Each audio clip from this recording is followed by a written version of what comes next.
दोस्तों नमस्कार।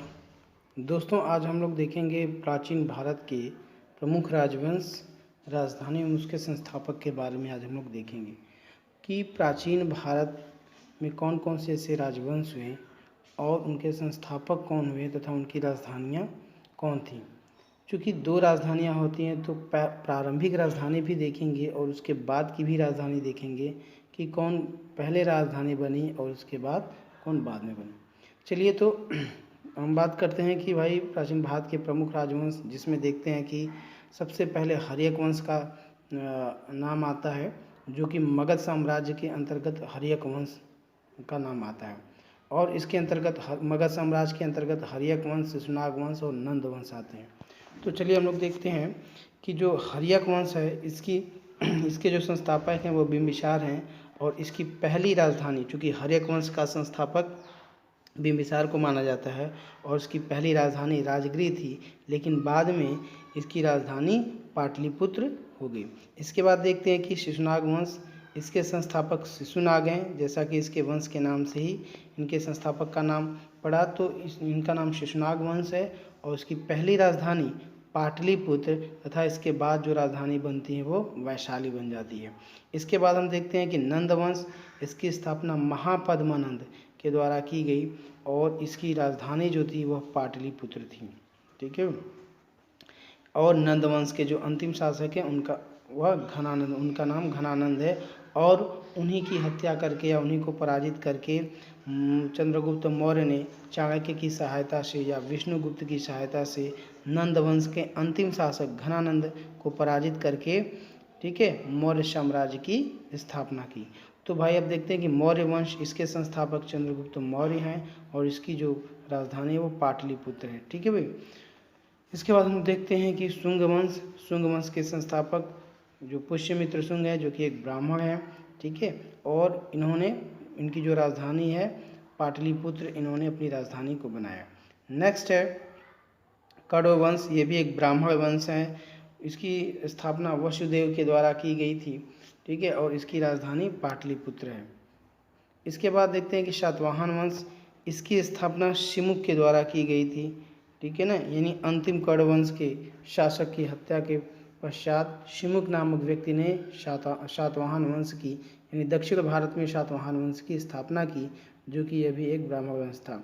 और इसकी राजधानी पैठन यानी प्रतिष्ठान थी।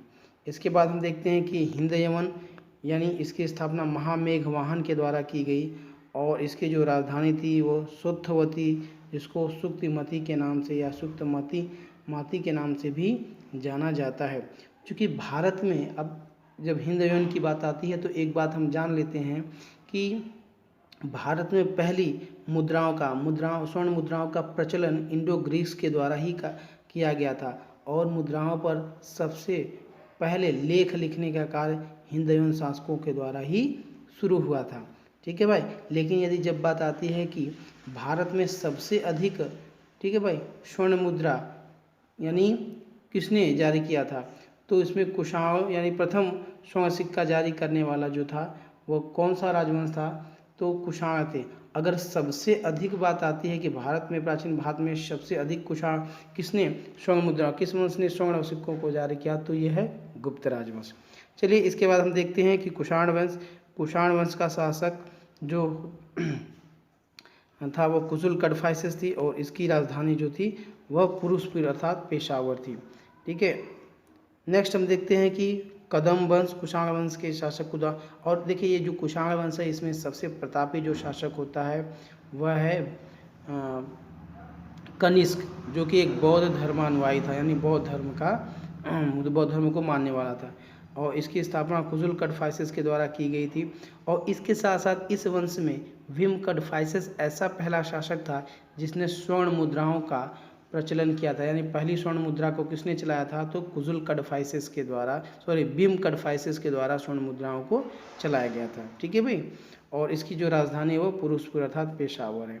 नेक्स्ट है कदम वंश, इसकी स्थापना मयूर शर्मन के द्वारा की गई थी और इसकी जो राजधानी थी वो बनवासी थी।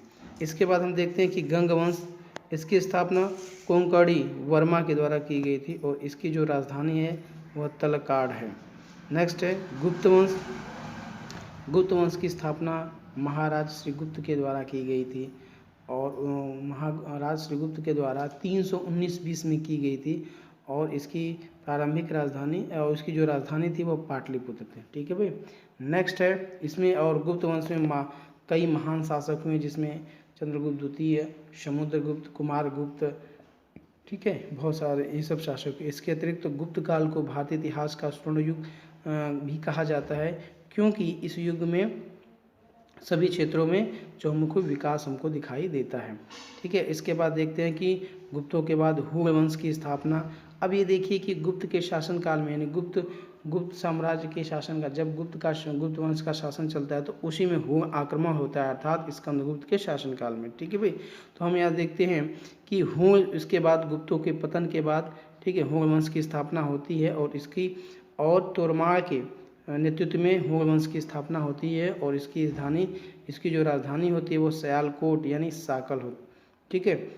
इसके बाद हम देखते हैं कि मैत्रक वंश, जो कि भट्टार के द्वारा इसकी स्थापना की जाती है और इसकी राजधानी वल्लभी होती है। नेक्स्ट है उत्तर गुप्त वंश, यानी गुप्तों के बाद ये उत्तर गुप्त वंश आता है और इसकी स्थापना कृष्णगुप्त के द्वारा की जाती है और इसकी राजधानी पाटलिपुत्र, यानी कि उत्तर गुप्त वंश पाटलिपुत्र को अपनी राजधानी बनाते हैं। नेक्स्ट है गौड़ वंश, इसकी स्थापना शशांक, यानी गौड़ यानी जो शशांक नरेश होता है वो बंगाल का शासक होता है। ठीक है भाई। और इसने अपनी राजधानी कर्ण सुवर्ण को, यानी मुर्शिदाबाद को, जो कि बंगाल में स्थित है, को बनाया था। इसके बाद हम लोग देखते हैं कि पुष्यभूति वंश, इसकी स्थापना प्रभाकर वर्धन के द्वारा की गई थी। ठीक है। और इसकी जो राजधानी थानेश्वर थी। वही पुष्यभूति वंश जिसका जो शासक, जो हर्षवर्धन जो रहता है, इस वंश का सबसे प्रतापी शासक रहता है। ठीक है भाई। वही, यानी हर्षवर्धन जो है वो पुष्यभूति वंश से ही संबंधित है। नेक्स्ट है पाल वंश, इसकी स्थापना गोपाल नामक व्यक्ति के द्वारा की गई और इसने अपनी राजधानी को मुंगेर में स्थापित किया। नेक्स्ट है सेन वंश, सामंत सेन के द्वारा, और इसकी राजधानी राढ़ थी। नेक्स्ट है राष्ट्रकूट वंश, इसकी स्थापना दंतिदुर्ग के द्वारा की गई थी, यानी दंतिदुर्ग पहला राष्ट्रकूट शासक था जिसने राष्ट्रकूट वंश की स्थापना की और इसने मानेकशॉट को अपनी राजधानी बनाया। ठीक है। और उसके बाद गुर्जर प्रतिहार वंश, जो कि नागभट्ट प्रथम के द्वारा इसकी स्थापना की गई और इसने अपनी राजधानी कन्नौज को बना। अब इसमें देखते हैं कि भाई गुप्तों के बाद, यानी जो गुप्त का पतन होता है तो उसमें परवर्ती जब गुप्त आते हैं तो उसमें, यानी 8वीं शताब्दी के दौरान पाल, उत्तर भारत में पाल, राष्ट्रकूट और प्रतिहार, ये 3 शक्तियाँ कन्नौज की राजसत्ता के लिए उत्तर भारत में एक दूसरे के प्रति